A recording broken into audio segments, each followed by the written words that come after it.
Shalom. Berjumpa lagi dengan saya Aldi Dauhan dalam program No Bible, No Breakfast.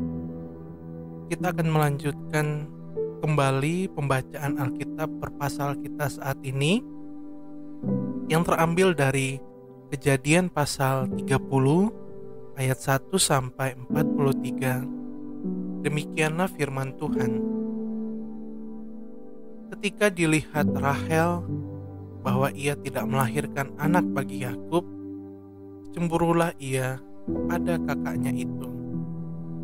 Lalu berkata kepada Yakub, "Berikanlah kepadaku anak, kalau tidak aku akan mati." Maka bangkitlah amarah Yakub terhadap Rahel, dan ia berkata, "Akukah pengganti Allah yang telah menghalangi engkau mengandung?" Kata Rahel, "Ini Bilha, budakku perempuan. Hampirilah dia, supaya ia melahirkan anak di pangkuanku, dan supaya oleh dia aku pun mempunyai keturunan." Maka diberikannya Bilha, budaknya itu, kepada Yakub menjadi istrinya, dan Yakub menghampiri budak itu. Bilha mengandung, lalu melahirkan seorang anak laki-laki bagi Yakub. Berkatalah Rahel, "Allah telah memberikan keadilan kepadaku. Juga telah didengarkannya permohonanku, dan diberikannya kepadaku seorang anak laki-laki. Itulah sebabnya ia menamai anak itu Dan. Mengandung pula Bilha, budak perempuan Rahel, lalu melahirkan anak laki-laki yang kedua bagi Yakub. Berkatalah Rahel, "Aku telah sangat hebat bergulat dengan kakakku, dan aku pun menang." Maka ia menamai anak itu Naftali. Ketika dilihat Lea bahwa ia tidak melahirkan lagi, diambilnyalah Zilpa, budaknya perempuan, dan diberikannya kepada Yakub menjadi istrinya.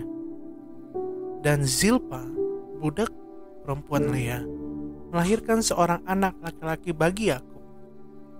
Berkatalah Lea, "Mujur telah datang." Maka ia menamai anak itu Gad. Dan Zilpa, budak perempuan Lea, melahirkan anak laki-laki yang kedua bagi Yakub. Berkatalah Lea, "Aku ini berbahagia. Tentulah perempuan-perempuan akan menyebutkan aku berbahagia." Maka ia menamai anak itu Asyer. Ketika Ruben pada musim menuai gandum pergi berjalan-jalan, didapatinya lah di padang buah Dudaim, lalu dibawanya kepada Lea ibunya.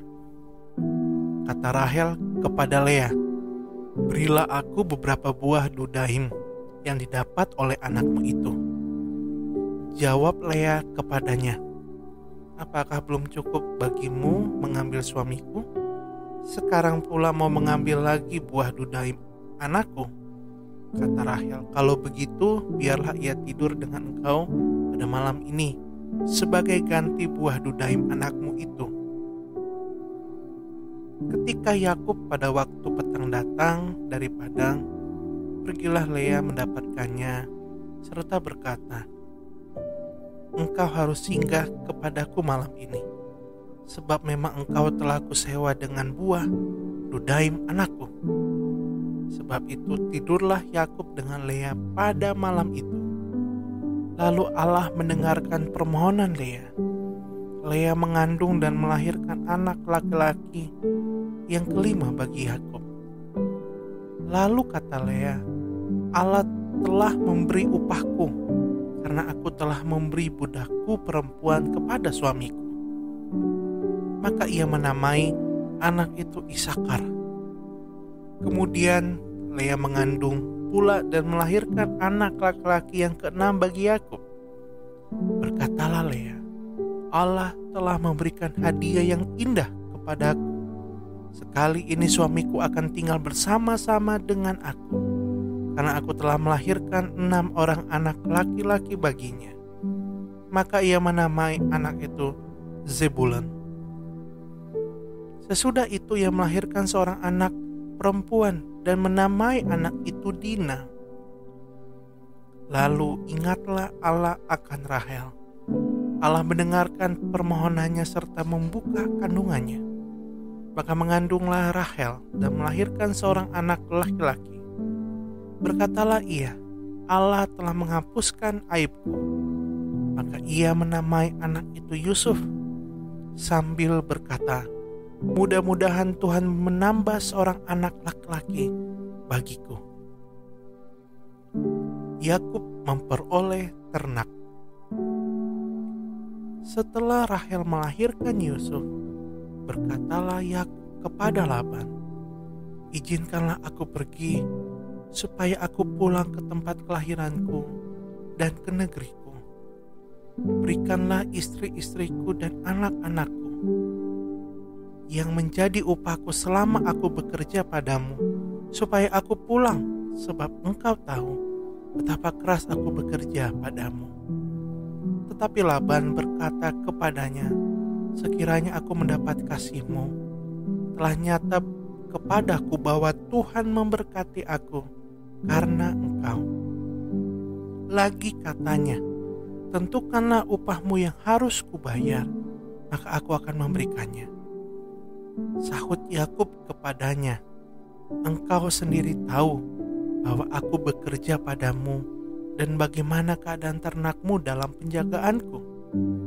Sebab harta milikmu tidak begitu banyak sebelum aku datang, tapi sekarang telah berkembang dengan sangat, dan Tuhan telah memberkati engkau sejak aku berada di sini. Jadi bilakah dapat aku bekerja untuk rumah tanggaku sendiri? Kata Laban, apakah yang harus kuberikan kepadamu? Jawab Yakub, tidak usah kau berikan apa-apa kepadaku. Aku mau lagi mengembalakan kambing dombamu dan menjaganya, asal engkau mengizinkan hal ini kepadaku. Hari ini aku akan lewat dari tengah-tengah segala kambing dombamu dan akan mengasingkan dari situ setiap binatang yang berbintik-bintik dan berbelang-belang, segala domba yang hitam dan segala kambing yang berbelang-belang dan berbintik-bintik, itulah upahku. Dan kejujuranku akan terbukti di kemudian hari apabila engkau datang memeriksa upahku. Segala yang tidak berbintik-bintik atau berbelang-belang di antara kambing-kambing dan yang tidak hitam di antara domba-domba, anggaplah itu tercuri olehku. Kemudian kata Laban, baik, jadilah seperti perkataanmu itu.